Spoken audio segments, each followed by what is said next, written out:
টঙ্গীর তুরাগ নদের তীরে শুরু হয়েছে এবারের বিশ্ব ইজতেমা। নির্দিষ্ট খিত্তায় জিকির আর ইবাদত বন্দেগীতে সময় পার করছেন মুসল্লিরা। দুপুরে সেখানে অনুষ্ঠিত হবে দেশের বৃহত্তম জুমার নামাজ। ইজতেমার পাশাপাশি জুমার নামাজে অংশ নিতে ভোর থেকেই মাঠে আসতে শুরু করেছেন মুসল্লিরা। ময়দানের আশপাশের সড়কে রয়েছে গাড়ির চাপ। এর আগে বৃহস্পতিবার বাদ মাগরিব ভারতের মাওলানা ইব্রাহিম দেওলার আমবয়ানের মধ্য দিয়ে বিশ্ব ইজতেমার আনুষ্ঠানিকতা শুরু হয়। এবারের ইজতেমায় অংশ নিয়েছে বিদেশি মুসল্লিরাও। সার্বিক ব্যবস্থাপনায় খুশি প্রায় সবাই। সার্বিক নিরাপত্তায় আইনশৃঙ্খলা বাহিনীর প্রায় 10,000 সদস্যের পাশাপাশি বসানো হয়েছে 300-র বেশি সিসি ক্যামেরা। রোববার আখিরি মোনাজাতের মধ্য দিয়ে শেষ হবে প্রথম পর্ব।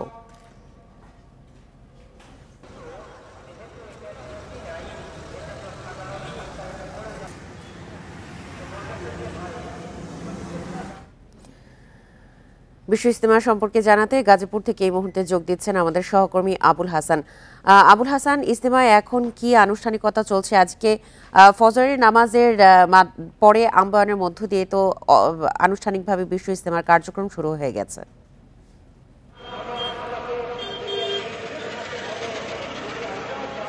দেখুন, প্রতি বছর শুক্রবার আমবায়নের মাধ্যমে ইজতেমার আনুষ্ঠানিকতা শুরু হলো। এবার কিন্তু ব্যতিক্রম ঘটেছে এবং আমরা যেটি জেনেছি যে গতকাল মাগরিবের নামাজের পর আমবায়নের মাধ্যমে এই ইজতেমার আনুষ্ঠানিকতা শুরু হয়েছে। অর্থাৎ একদিন আগেই বিশ্ব ইজতেমা শুরু হয়েছে এবং আমবায়ন করছেন ভারতের মাওলানা ইব্রাহিম দেওলা। এবং আজকে সকালে ফজর নামাজের পর এখানে ধর্মীয় বয়ান হচ্ছে। এখানে ধর্মীয় বয়ান করছেন পাকিস্তানের মাওলানা জিয়াউল হক এবং দুপুরে অনুষ্ঠিত হবে এখানে বৃহত্তম জুমার নামাজ এবং এই নামাজে ইমামতি করবেন মাওলানা জুবায়ের। এবং এর মধ্যে কিন্তু আমরা যেটি দেখেছি যে বিশ্ব ইজতেমার যে মূল ময়দান, যেখানে 160 একর জমি বিস্তৃত, পুরো প্যান্ডেল কিন্তু এখন মুসল্লিদের ভরপুর এবং যারা 41টি জেলার যারা মুসল্লি এখানে এসেছেন তারা তাদের নির্ধারিত খিত্তায় অবস্থান নিয়েছেন এবং ফজর নামাজের পর এখন যে ধর্মীয় বয়ান হচ্ছে সেই বয়ান তারা শুনছেন এবং 10টার মধ্যে এই বয়ান শেষ হবে এবং তালিম শেষ হবে। এরপরে কিন্তু তাদের যে উযু গোসলের সময় সেটি নির্ধারণ করতে হবে এবং তারপরে কিন্তু জুমার নামাজ অনুষ্ঠিত হবে। এবং এই জুমার নামাজে অংশগ্রহণের জন্য টঙ্গী আশেপাশের জেলার মুসল্লিরা কিন্তু এরই মধ্যে অনেকে আসতে শুরু করেছেন। আপনি জানেন যে এই যে বৃহত্তম জমায়েত, এই জমায়েতে অংশ নিতে কিন্তু দেশের বিভিন্ন প্রান্ত থেকে মুসল্লিরা যেমন এসেছেন, তেমনি কিন্তু 84টি দেশের বিদেশি মুসল্লিরাও কিন্তু এর মধ্যে তারা এসেছেন এবং তারা তাদের যে নির্ধারিত বিদেশি খিত্তা, বিদেশি কামরা, সেই কামরাতে তারা অবস্থান নিয়েছেন। এবং সার্বিক নিরাপত্তার জন্য এখানে আইনশৃঙ্খলা বাহিনীর 10,000-এর মতো সদস্য তারা কিন্তু দায়িত্ব পালন করছেন। ওয়াচ টাওয়ার দিয়ে সার্বক্ষণিক নজরদারি করা হচ্ছে। এছাড়া 3 শতাধিক এখানে সিসিটিভি স্থাপন করা হয়েছে, যেগুলো দিয়ে পুরো ময়দানকে কিন্তু আসলে মনিটরিং করা হচ্ছে। আপনাকে বলে রাখি যে ইজতেমায় যারা মুসল্লি আসবেন তাদের সুবিধার্থে এরই মধ্যে রেলওয়ে থেকে 14টি স্পেশাল ট্রেনের ব্যবস্থা করা হয়েছে এবং এটি আখিরি মোনাজাত পর্যন্ত চলবে। এবং আখিরি মোনাজাতের দিন এটা ট্রাফিক ব্যবস্থাপনা কিছু নিয়মকানুন এখানে মহানগর পুলিশের পক্ষ থেকে বলা হচ্ছে এবং ওই দিন এখানে ভোগড়া বাইপাস থেকে টঙ্গী এলাকা পর্যন্ত কোনো ধরনের গণপরিবহন চলতে দেওয়া হবে না, এরকম আমরা জেনেছি পুলিশের মাধ্যমে। এবং আজকে থেকে এখানে ট্রাক লরি সহ যে পণ্যবাহী গাড়িগুলো আছে সেগুলো তো চলতে দেওয়ার ক্ষেত্রে কিছুটা বিধিনিষেধ আরোপ করছে এখানকার পুলিশ কর্তৃপক্ষ। এবং এখানে মুসলিমরা যাতে সুবিধাজনকভাবে আসতে পারে সেই ব্যাপারে এখানে ট্রাফিক বিভাগকে ঢেলে সাজানো হয়েছে এবং আমরা দেখেছি যে বিভিন্ন মোড়ে মোড়ে কিন্তু অতিরিক্ত পুলিশ দায়িত্ব পালন করছে যাতে মুসলিমরা কোনো ধরনের অসুবিধা না পড়েন, কোনো যানজটে না পড়েন। এই ছিল সার্বিক পরিস্থিতির খবর। ইজতেমা ময়দান থেকে জানাচ্ছিলেন আমাদের সহকর্মী আবুল হাসান। দেশের কোথাও শাবান মাসের চাঁদ দেখা যায়নি। 14 ফেব্রুয়ারি দিবাগত রাতে পালিত হবে পবিত্র শবে বরাত। বৃহস্পতিবার সন্ধ্যায় জাতীয় চাঁদ দেখা কমিটির সভায় এই তথ্য জানানো হয়। ধর্ম উপদেষ্টা আফম ও খালিদ হোসেনের সভাপতিত্বে চাঁদ দেখা কমিটির সভা হয়।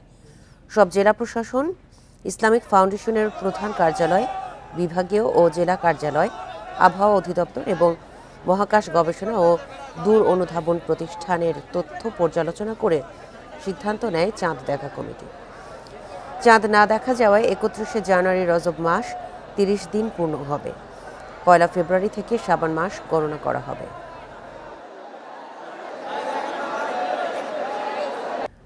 রাজনৈতিক দল গঠনে পদত্যাগ করছেন ৩ উপদেষ্টা, এমন খবর নাকচ করেছেন তথ্য উপদেষ্টা নাহিদ ইসলাম। বৃহস্পতিবার গণমাধ্যমকে তিনি জানান, এমন কোনো সিদ্ধান্ত হলে নিজেই জানাবেন সবাইকে। এ সময় আওয়ামী লীগের যেসব নেতাকর্মী গণহত্যায় জড়িত নয় তারা সাধারণ ক্ষমা পেতে পারেন বলেও মন্তব্য করেন তথ্য উপদেষ্টা। নতুন রাজনৈতিক দল গঠনের জন্য উপদেষ্টার পদ থেকে পদত্যাগ করছেন ৩ জন, এমন তথ্য প্রকাশ করেছে একটি জাতীয় দৈনিক। প্রতিবেদনে বলা হয়, নতুন রাজনৈতিক দলে গুরুত্বপূর্ণ পদে থাকতে যাচ্ছেন উপদেষ্টা নাহিদ ইসলাম, আসিফ মাহমুদ সজীব ভুইয়া এবং মাহফুজ আলম। ১৫ ফেব্রুয়ারির মধ্যে আত্মপ্রকাশের কথাও প্রতিবেদনে উল্লেখ করা হয়। এর সত্যতা নাকচ করেছেন তথ্য ও সম্প্রচার উপদেষ্টা নাহিদ ইসলাম। জানান, এ ধরনের সংবাদ প্রকাশে আরও দায়িত্বশীল হওয়া উচিত গণমাধ্যমের। এই ধরনের কোনো সিদ্ধান্ত আসলে এখনো হয় নাই, হ্যাঁ, এবং এটা এরকম যদি হয় সেটা আমরা নিজেরাই এটা বলবো, এবং রাজনৈতিক দলে অংশগ্রহণ করার মতো পরিস্থিতি হইলে আমরা সেটা সরকার ছাড়ার সিদ্ধান্ত নিলে আমরা এটা আনুষ্ঠানিকভাবে বলবো। সেরকম কোনো সিদ্ধান্ত এখন পর্যন্ত আমার জায়গা থেকে বা আসিফের জায়গা থেকে আমি যতটুকু জানি যে এরকম হয়নি। এ সময় উঠে আসে জুলাই ঘোষণাপত্রের বিষয়টিও। জানান, বিএনপির কারণে দেরি হচ্ছে ঘোষণাপত্র তৈরিতে। বিএনপি এখানে দেরি করতেছে বা তারা একটা সময় চাচ্ছে, তো আমরা সেই সময়টাও তাদেরকে দিয়েছি। এখন দেখা যাক তারা তাদের উত্তরটা কি আসে। পক্ষের প্রতি শ্রদ্ধাশীল থেকে, গণঅভ্যুত্থানের প্রতি শ্রদ্ধাশীল থেকে আমাদের এই জুলাই প্রক্লেমেশনের কাজ দ্রুত এগোনো উচিত। গণহত্যার দায়ে আওয়ামী লীগের রাজনীতি করার সুযোগ থাকা উচিত নয় উল্লেখ করেন নাহিদ ইসলাম। নামে আওয়ামী লীগ ব্যানারে আসলে রাজনীতি করার সুযোগ বাংলাদেশে থাকা উচিত না বলে আমরা মনে করি। যারা সন্ত্রাসী কার্যক্রমের সাথে জড়িত ছিল না, যারা করাপশনের সাথে জড়িত ছিল না, এরকম যারা সমর্থক গোষ্ঠী আছে, নেতাকর্মী আছে, তারা সাধারণ ক্ষমা পেতে পারে। এর আগে জুলাই আগস্টে হতাহত সাংবাদিক পরিবার এবং অসচ্ছল সাংবাদিক সন্তানদের বৃত্তি প্রদান অনুষ্ঠানে যোগ দেন তথ্য উপদেষ্টা। 5 শহীদ পরিবার, সাংবাদিক শহীদ পরিবারকে আমরা একসাথে। বন ইবনে কামাল, ইন্ডিপেন্ডেন্ট নিউজ, ঢাকা। ছাত্র জনতার নতুন রাজনৈতিক দল আত্মপ্রকাশ হচ্ছে ফেব্রুয়ারির ৩য় সপ্তাহের মধ্যে। মধ্যপন্থী একটি রাজনৈতিক দল গঠনের লক্ষ্যে কাজ চলছে বলে জানিয়েছে জাতীয় নাগরিক কমিটি। এদিকে ৩ উপদেষ্টাকে দলে যোগ দিতে হলে পদত্যাগ করতে হবে বলে জানিয়েছে কমিটি। গত ৫ আগস্ট ছাত্র জনতার গণঅভ্যুত্থানে পতন হয় স্বৈরাচার হাসিনা সরকারের। এরপরই আলোচনায় আসে ছাত্র জনতার রাজনৈতিক দল গঠনের। এরই অংশ হিসেবে গত ৮ সেপ্টেম্বর আত্মপ্রকাশ করে জাতীয় নাগরিক কমিটি, যার নেতৃত্বে আছে বৈষম্য বিরোধী ছাত্র আন্দোলনে নেতৃত্ব দেয়া ছাত্রদের একটি অংশ। সারা দেশের বিভিন্ন জেলা উপজেলায় দল গঠনের জন্য কাজ করছে এই কমিটি। এরই মধ্যে ২৫০-র বেশি থানায় কমিটি দেয়া হয়েছে। বর্তমানে নাগরিক কমিটি এবং বৈষম্য বিরোধী ছাত্র আন্দোলনের থানা কমিটিগুলো হচ্ছে, আমাদের নাগরিক কমিটির ঢাকাতে ওয়ার্ড কমিটিগুলো হওয়া শুরু হয়েছে। এর মধ্যে আমরা যে নির্দিষ্ট ডেট, তার মধ্যে আমরা মোটামুটি সকল থানা এবং জেলায় আমরা আমাদের কমিটি করে ফেলতে পারবো ইনশাল্লাহ। আগামী মাসের ৩য় সপ্তাহের মধ্যে দল ঘোষণা দেয়া হবে।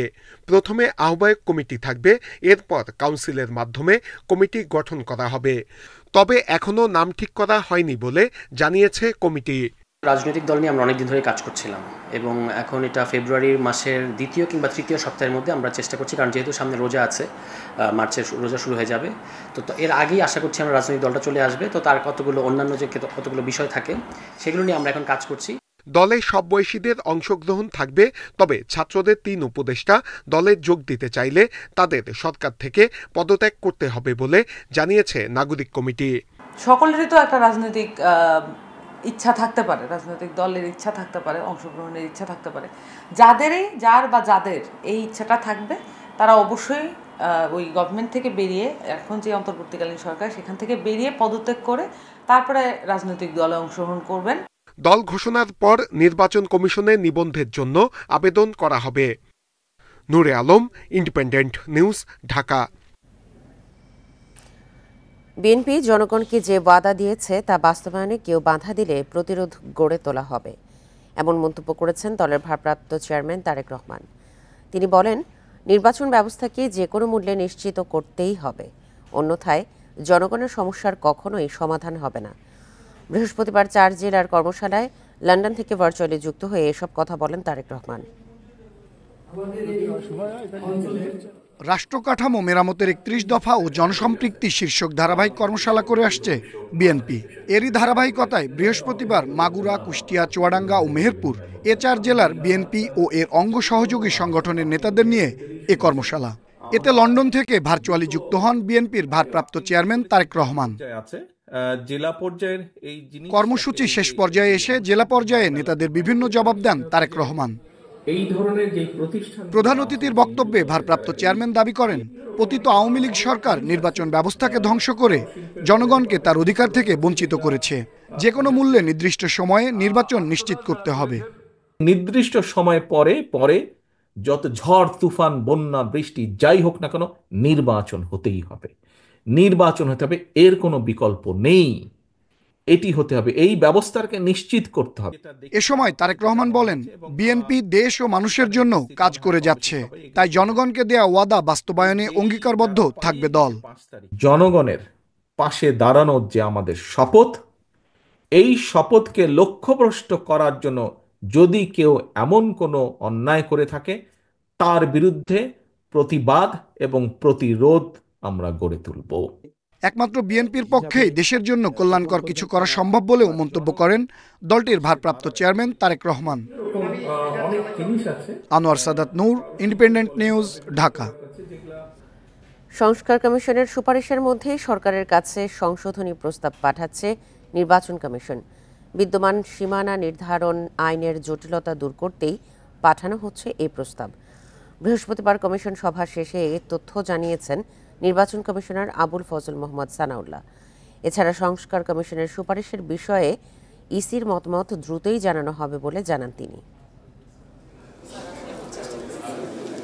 সংস্কার কমিশনের অন্তত 4টি সুপারিশ নিয়ে জোরালো আপত্তি তুলেছেন সিইসি এএমএম নাসির উদ্দিন।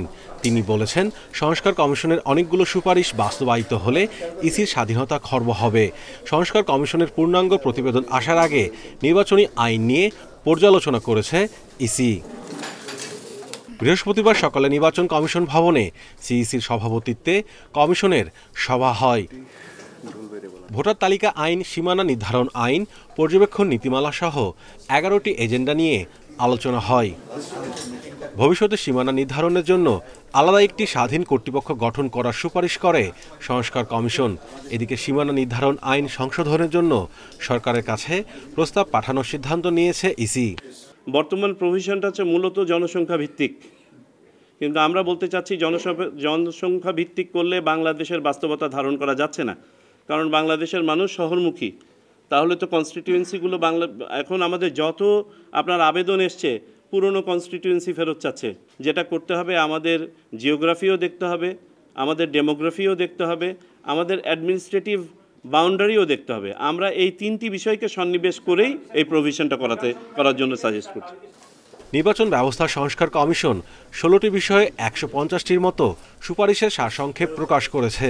নির্বাচন কমিশন তাদের মতামত সরকারের কাছে দ্রুতই পাঠাবে।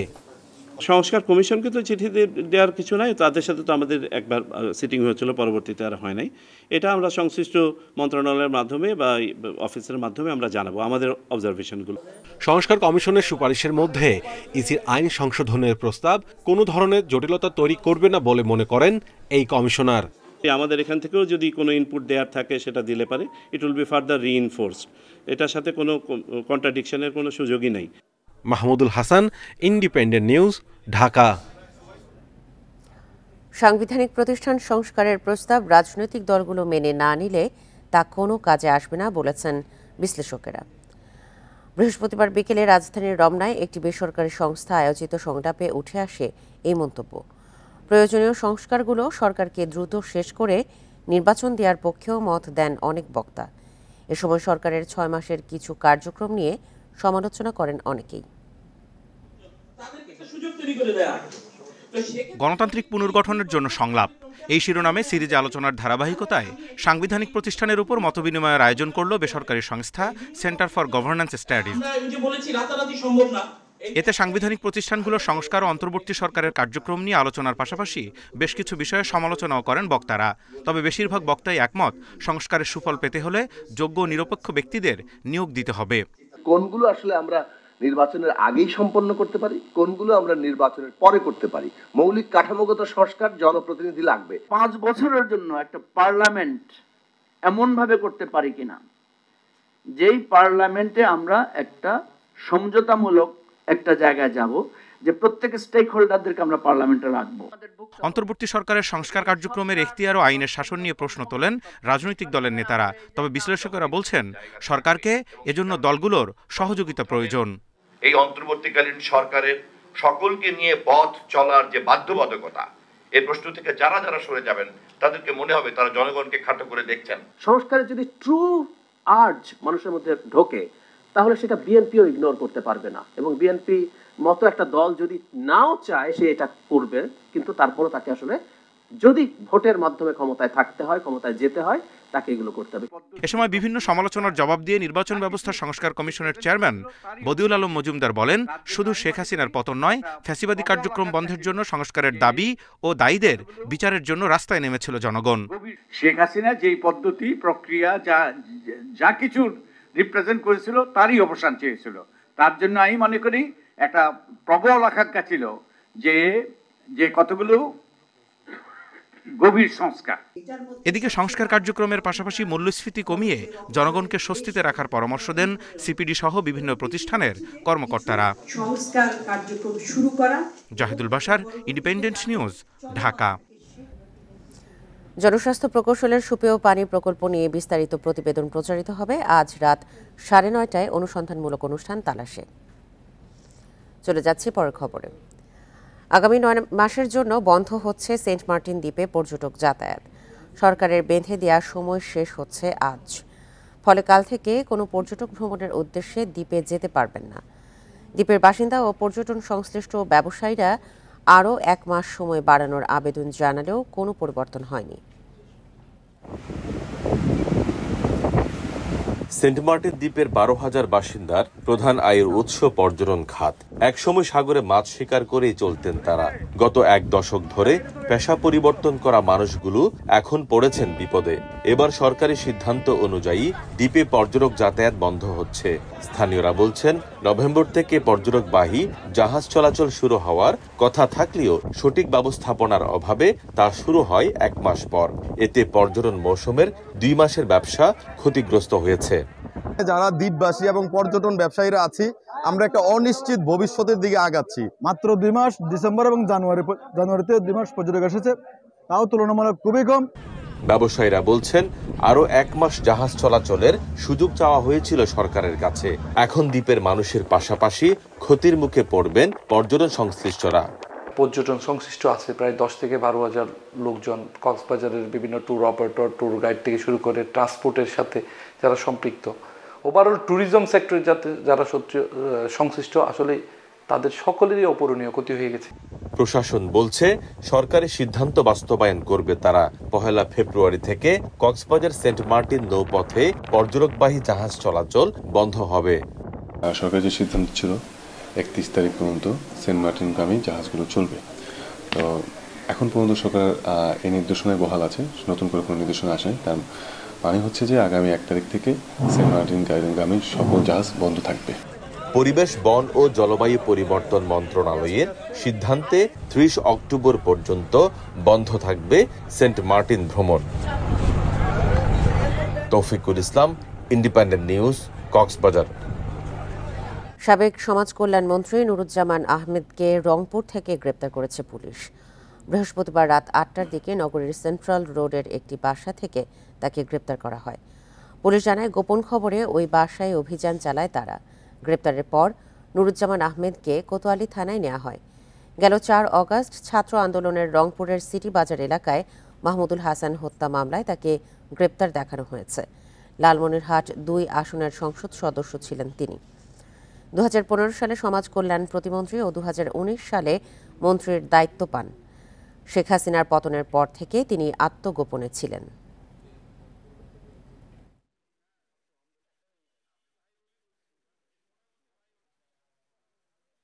মেট্রোপলিটন পুলিশে কোতোয়ালি থানাতে একটি হত্যা মামলা আছে, মামুনুল হাসান মুন্না হত্যা মামলা। সেই মামলার এজাহার নামে উনি আসামি।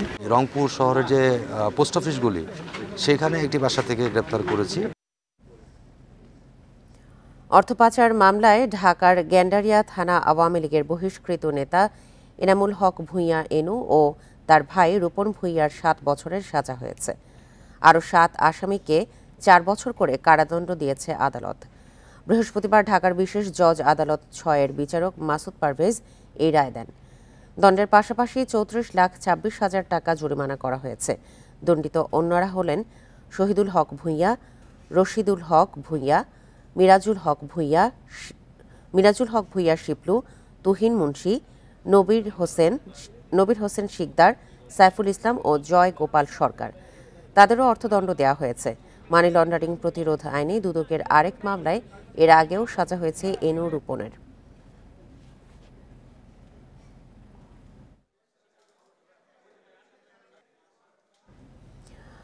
মুন্সিগঞ্জের মেঘনা নদীতে বালু উত্তোলনকে কেন্দ্র করে দুপক্ষের সংঘর্ষে 2 জন নিহত হয়েছেন, গুলিবিদ্ধ হয়েছেন 1 জন।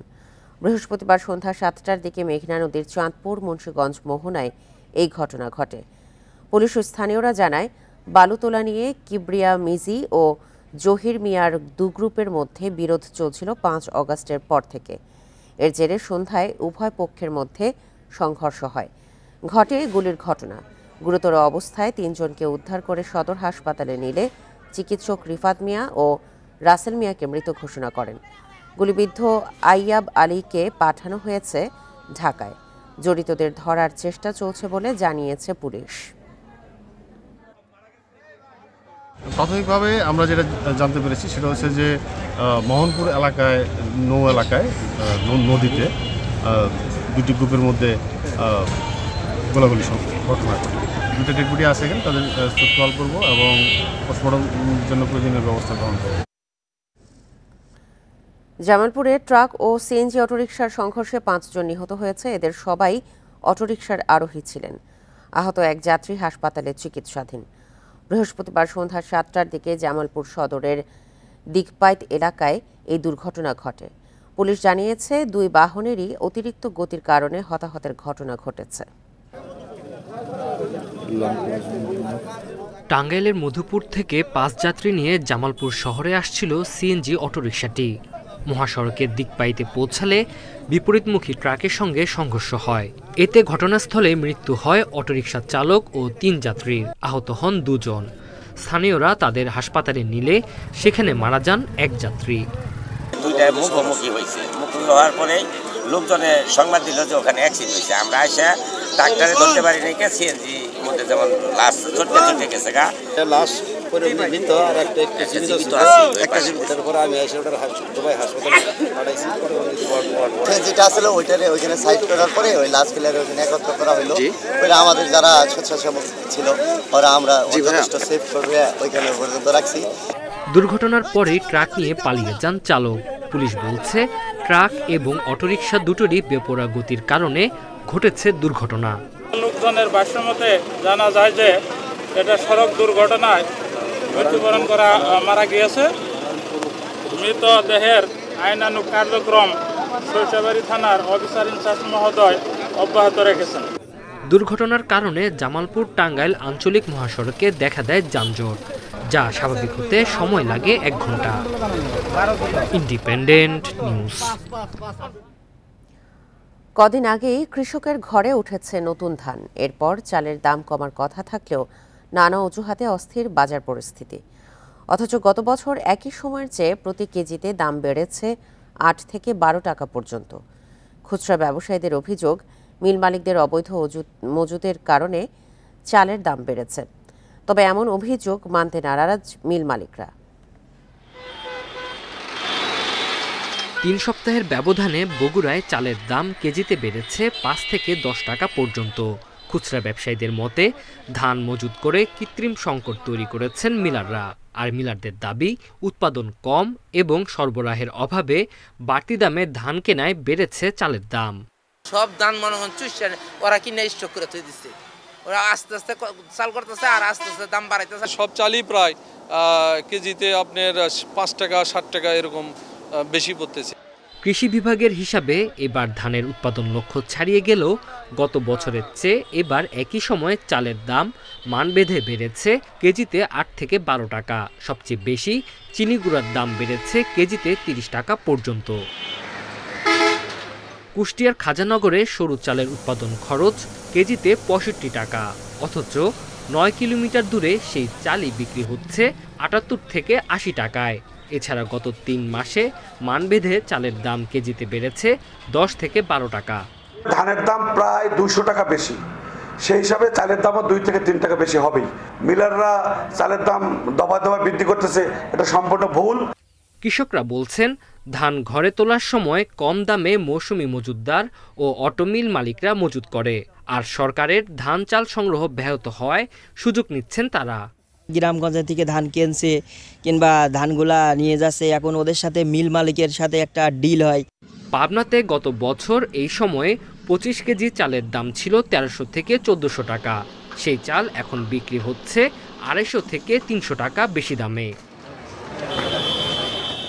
নওগাঁর মিল মালিকদের দাবি, গত বছরের চেয়ে উৎপাদন ব্যয় বেড়ে যাওয়ায় বেড়েছে ধানের দাম, যার প্রভাব পড়েছে বাজারে।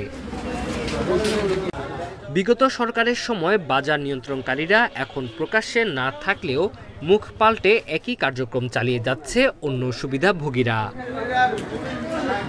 Tanzil Hasnat, independent news. এ নিয়ে আরো জানাতে কুষ্টিয়া থেকে যোগ দিচ্ছেন আমাদের সহকর্মী মিলনুল্লাহ। মিলন, চালের দাম বাড়ার পেছনে অবৈধ মজুতকে দায়ী করা হচ্ছে, এমন কোনো মজুতের তথ্য কি আপনারা পেয়েছেন?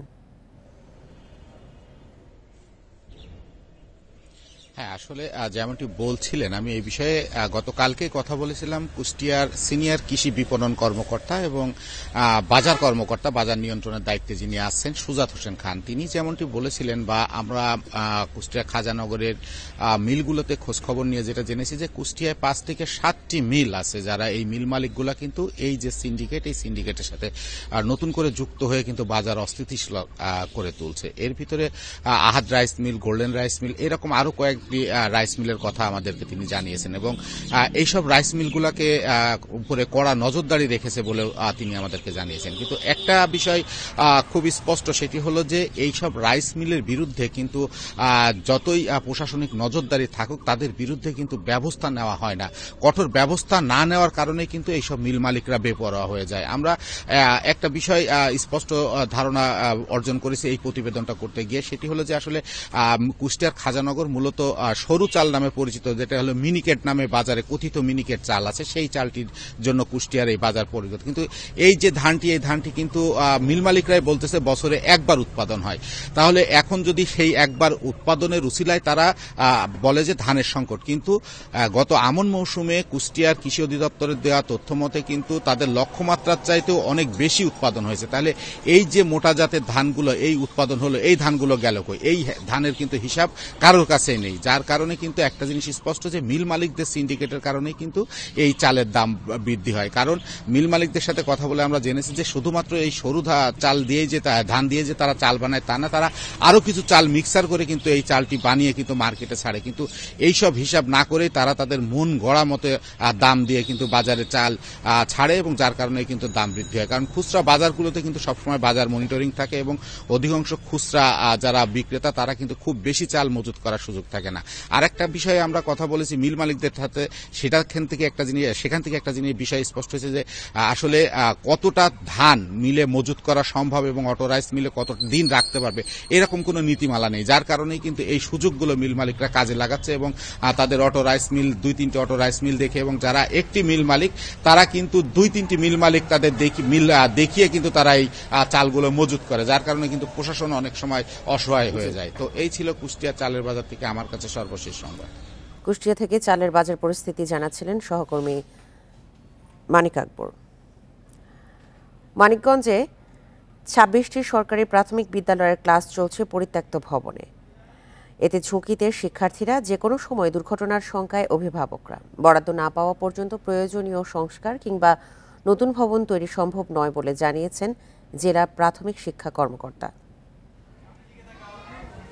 1973 সালে নির্মাণ হওয়া এই ভবনের বয়স 40 বছরের বেশি। এখনও এটি ব্যবহার করছে ঘিউরের বাঠুইমুড়ি সরকারি প্রাথমিক বিদ্যালয়। দেয়ালের নানা জায়গায় ফাটল তো আছেই, ছাদ থেকেও খসে পড়ে পলেস্তারা।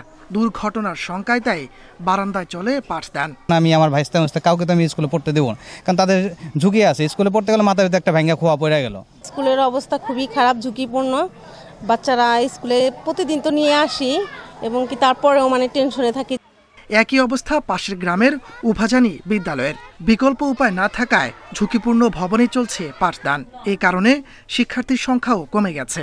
আমরা যে কোনো সময় ভেঙে পড়তে পারে, একটা বাচ্চার যদি মাথায় পড়ে যায়, একটা অ্যাক্সিডেন্ট ঘটে যায়, তাহলে এই দায়ভার কে নেবে? ছাত্রছাত্রী 300 ছিল। এই পর্যন্ত বিদ্যালয়ের ভবনের জরাজীর্ণতার কারণে আমাদের বিদ্যালয়ে দিন যাচ্ছে আর ছাত্রছাত্রীর সংখ্যা কমে যাচ্ছে। মানিকগঞ্জের 7 উপজেলায় 650টি বিদ্যালয়ের মধ্যে 26টির ভবনকে ঝুঁকি বিবেচনায় পরিত্যক্ত ঘোষণা করা হয়েছে আগেই। এসব ভবনের তালিকা এরই মধ্যে মন্ত্রণালয়ে পাঠানো হয়েছে বলে জানিয়েছেন শিক্ষা কর্মকর্তা। তবে বরাদ্দ পাওয়া যায়নি। এতে থমকে আছে সংস্কার ও নতুন ভবন নির্মাণ। পুনর্নির্মাণ একান্তই প্রয়োজন, সেটাও তালিকার অন্তর্ভুক্ত হয়েছে। এগুলো আমরা বোধহয় ইনশাল্লাহ জরাজীর্ণ বিদ্যালয়ের যে একটা প্রজেক্ট হচ্ছে সেখান থেকে আমরা পেয়ে যাব, আমি সেই আশা করছি আর কি। ঝুঁকিপূর্ণ বিদ্যালয়ের মধ্যে ঘিউরে 16টি, সিঙ্গারে 4টি, হরিরামপুরে 2টি, সাটুরিয়ায় 2টি, শিবালয় ও দৌলতপুরে 1টি করে রয়েছে। Independent news. আর এই ছিল এখনকার মতো ইন্ডিপেন্ডেন্ট সংবাদে। ইন্ডিপেন্ডেন্ট টেলিভিশনের সব খবর আরও বিস্তারিত জানতে চোখ রাখুন ফেসবুক, ইউটিউব এবং এক্সে। ধন্যবাদ সবাইকে।